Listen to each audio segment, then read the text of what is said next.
You did it. You walked away. After weeks of feeling disrespected, or maybe after the ultimate betrayal, you drew a line in the sand. You had to believe it was over, just for your own sanity. But then, after weeks, maybe months of nothing but silence, she's back. A text message, a late night call, a casual, "Hey, I've been thinking about you." And you're just left staring at your phone, trying to make sense of the confusion. You can't help but ask yourself, why? Why now? And why after everything that happened? Well, it's probably not for the reasons you think. It's rarely a magical epiphany where she suddenly realised your worth. The real reasons are deeper, more primal, and sometimes a lot darker.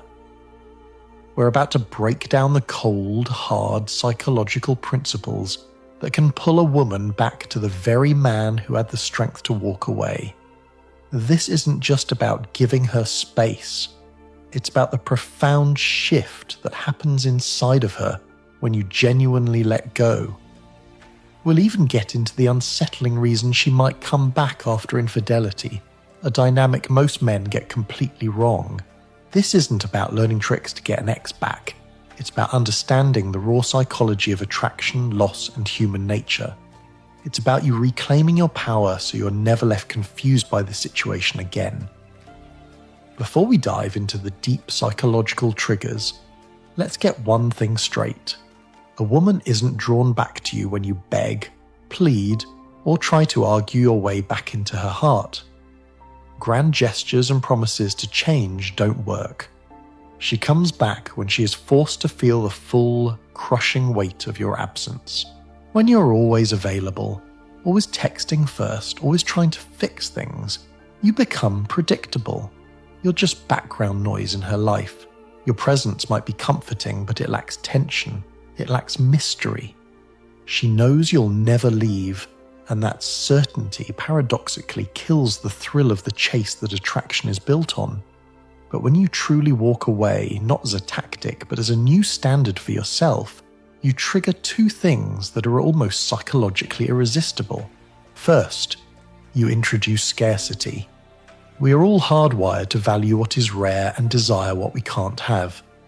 As long as you were there, you are an abundant resource. The moment you're gone, you become scarce.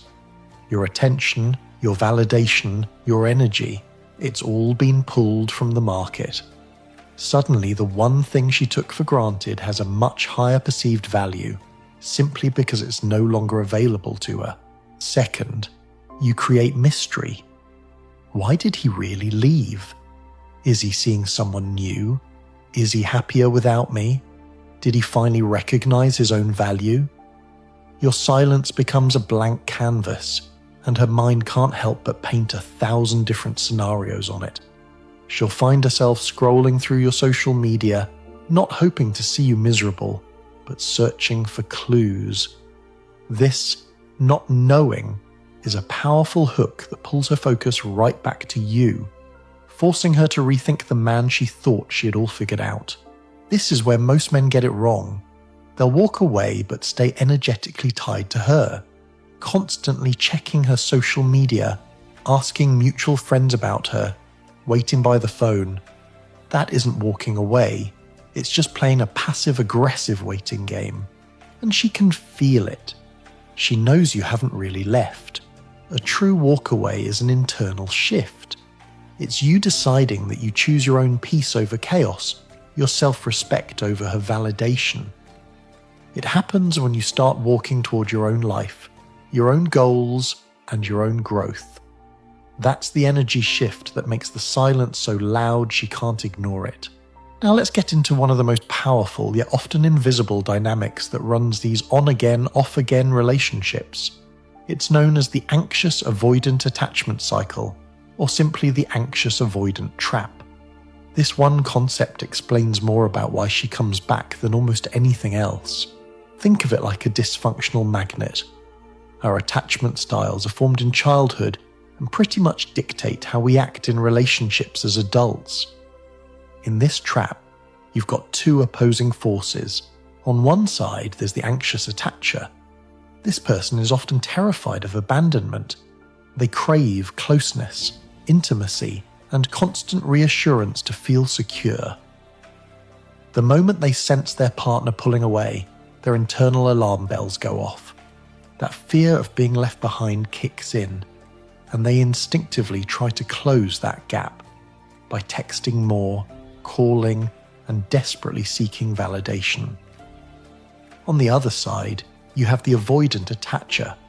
This person values their independence and fears being smothered or losing their freedom in a relationship. For them, too much intimacy can feel overwhelming.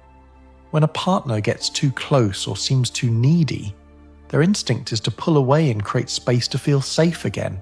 See the vicious cycle? The anxious partner feels distance and pursues harder. That pursuit suffocates the avoidant partner, making them pull away even more. The more the avoidant withdraws, the more the anxious partner's abandonment fears are triggered, and the more frantic their pursuit becomes. It's a self-feeding loop of push and pull. Here's how you walking away completely flips the script. When you, who might have been the pursuer, finally walk away for good, you're essentially making a massive avoidant move, creating total distance. And in doing so, you trigger the anxious partner's deepest fear in the most profound way. The gap isn't just emotional anymore, it's final. Her entire attachment system goes into overdrive. The man who was her source of security, even in a chaotic relationship, is suddenly gone. The chase that was once just part of the dance now becomes an obsession. Her mind is no longer focused on the problems you had. It's focused entirely on closing the terrifying gap you created. Then, after some time, something interesting often happens to the more avoidant person in the dynamic. With the pressure gone, they might start to feel lonely or nostalgic. The silence allows them to forget the feeling of being suffocated and only remember the good times. This is when they often return, looking to reconnect. If the anxious partner welcomes them back without fixing the underlying dynamic, the trap resets. The temporary relief of getting back together is mistaken for a real solution, but it's only a matter of time before the avoidant feels suffocated again, the anxious feels abandoned again, and the whole cycle repeats. Her return wasn't a conscious choice about your worth. It was an unconscious, almost biological reaction to the threat of abandonment, all driven by her attachment style. Seeing this pattern is the first step to breaking free. This is where things get even more complicated, especially if there was cheating involved. A profound betrayal happened. You walked away, or she did, but now she's back, and it makes absolutely no sense. Why would anyone return to the source of their greatest pain? The answer often lies in a disturbing psychological phenomenon known as trauma bonding. A trauma bond is a powerful attachment created by repeated cycles of emotional damage, followed by intermittent moments of positive reinforcement. Think of a slot machine. A predictable, consistent reward is nice, but it's the unpredictable, intermittent reward that creates a real addiction. In a relationship rocked by betrayal, the dynamic is the same. You have extreme lows, the fights, the lies, the discovery of an affair, followed by intense, passionate highs, like the apologies and the make-up honeymoon phases. This emotional rollercoaster, swinging from the agony of betrayal to the euphoria of reunion, releases powerful chemicals in the brain.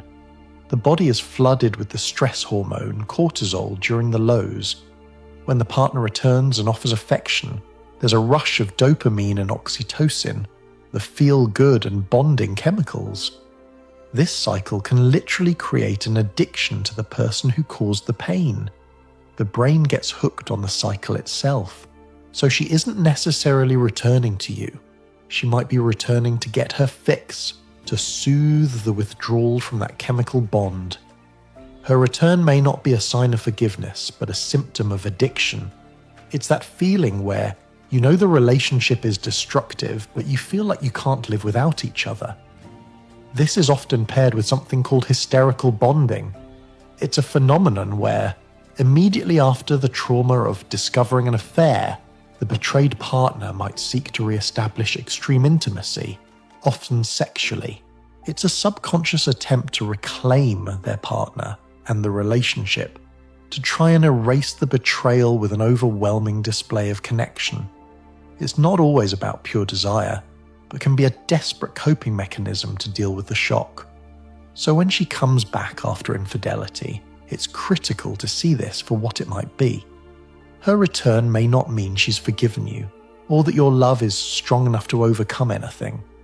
It could be the sign of a deep, unhealthy trauma bond.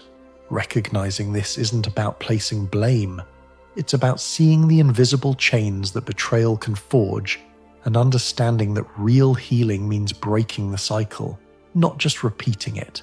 Before we move on to the next piece of the puzzle, which explains how our own mind can trick her into coming back, just take a second to reflect. If these cycles of push and pull, betrayal and confusion sound painfully familiar, it's because you're caught in a powerful psychological loop.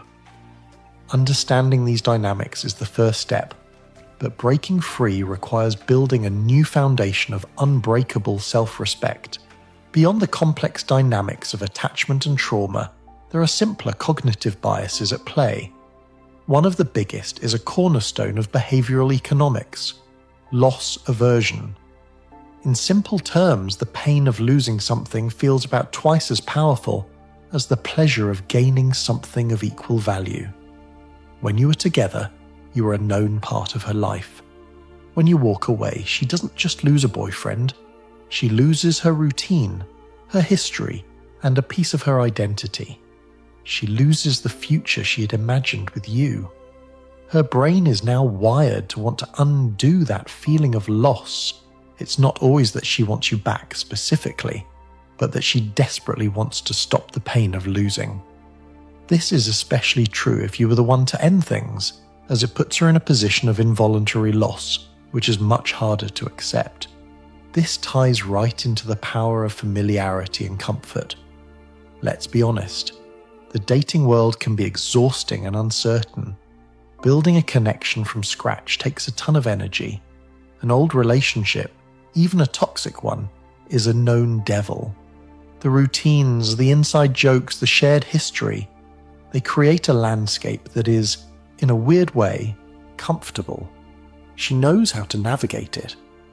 Going back to you can feel safer than facing the terrifying unknown of being truly alone or starting over with a complete stranger. This is all made worse by selective memory. With enough time and distance, our brains have a funny way of airbrushing the past. The sharp edges of the arguments and the deep cuts from betrayal start to fade. What's left? The idealized memories, the laughter, the good times, that feeling of connection. She isn't remembering the reality of the relationship. She's remembering the highlight reel. This nostalgic fantasy can become intoxicating, especially if she's feeling lonely or her other options aren't working out. So when she reaches out, you have to ask yourself, is she returning to me, the man I am today, or is she just running back to a familiar habit to avoid the pain of loss and the fear of the unknown? Is she in love with me, or is she just in love with the comfort of who we used to be? Often, her return isn't driven by a renewed appreciation for you, but by a deep-seated fear of moving forward. So, she's back. And the question you have to face is this real? Is this a chance for a new, healthier beginning? Or is this just the start of another rotation in a toxic cycle that's only going to lead to more pain? Your ability to tell the difference is everything. Here's a clear litmus test to figure it out. First, the warning signs of a toxic cycle. 1. The return is triggered by her loneliness, not your value. She reappears right after a new fling ends, when she's having a bad week, or on a lonely Saturday night. She's not coming back for you. She's running away from being alone. 2. There's no real accountability. She'll talk about missing you, or the good times, but she dodges any real conversation about what went wrong. If there was a betrayal, she'll downplay it, blame circumstances, or even hint that you are also to blame. Someone who hasn't taken responsibility for the past can't build a new future. 3. The old patterns resurface. Immediately, the same communication problems, the same insecurities, the same push-pull dance. If it all comes rushing back within days or weeks, you're watching a rerun, not a reboot. 4. Her words and actions don't match. She says she's changed and wants to be better, but her behaviour is hot and cold. She's affectionate when she wants comfort, but becomes distant and avoidant as soon as commitment or a tough conversation comes up. 5. She wants to keep it a secret. If she's hesitant to tell friends or family or back in touch, it's a huge red flag. It usually means she knows, on some level, that it's not a healthy choice, or she's simply keeping her options open. Now compare that to the signs of genuine change. 1. It starts with sincere accountability. She comes to you and owns her mistakes without making excuses. She can clearly explain what she did wrong and shows genuine remorse for the pain she caused you. 2. Her actions are consistent. She doesn't just say she'll change, she shows you. Maybe she's in therapy, she's actively working on her communication, and she respects your boundaries without getting defensive. Her actions back up her words. 3. The focus is on building something new. The conversation isn't about endlessly reliving the past. It's about building a fundamentally new relationship with new rules, new boundaries, and healthier habits. She's willing to let the old relationship die to create a new one. 4. She is patient and works to earn back. Trust. She gets that trust isn't a light switch. She doesn't rush you for forgiveness or a label. She's willing to put in the work over time to prove she can be a safe partner for you. 5. There is no manipulation, no guilt tripping, no love bombing to overwhelm you.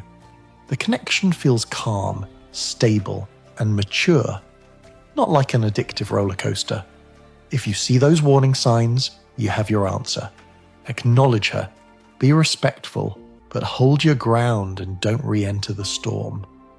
But if, and only if, you see the consistent signs of genuine change, can you even begin to consider building something new? The reason she comes back is rarely just one thing. It's a complex cocktail of psychology, the push and pull of attachment styles, the addictive nature of trauma bonds, the fear of loss, and the simple comfort of what's familiar. But here's the single most important thing to take away from all of this. This was never about learning a secret formula to make her return. Thinking that way comes from a place of weakness, a place where you feel you need her validation to be whole. The real power is in understanding these dynamics so you can see them for what they are and protect yourself. The goal is not to get her back. The goal is for you to build a life with so much meaning, purpose, and self-respect that whether she comes back or not becomes emotionally irrelevant. Your validation has to come from you. When you walk away, not as a tactic, but as a permanent standard for your life, everything changes. Whether she comes back or not is just a footnote in your story. You need to keep walking, not away from her, but toward the man you're meant to become, a man whose peace of mind is non-negotiable. That is the ultimate power. If this video resonated with you and gave you a new perspective, do me a favor and hit that like button. Make sure you subscribe and turn on notifications for more deep dives into relationship psychology and self-development. And now, I want to hear from you. Millions of men go through this in silence. Drop a comment below and share your experience with this. As you read through the comments, you'll probably realize you're not alone in this at all. Thanks for watching.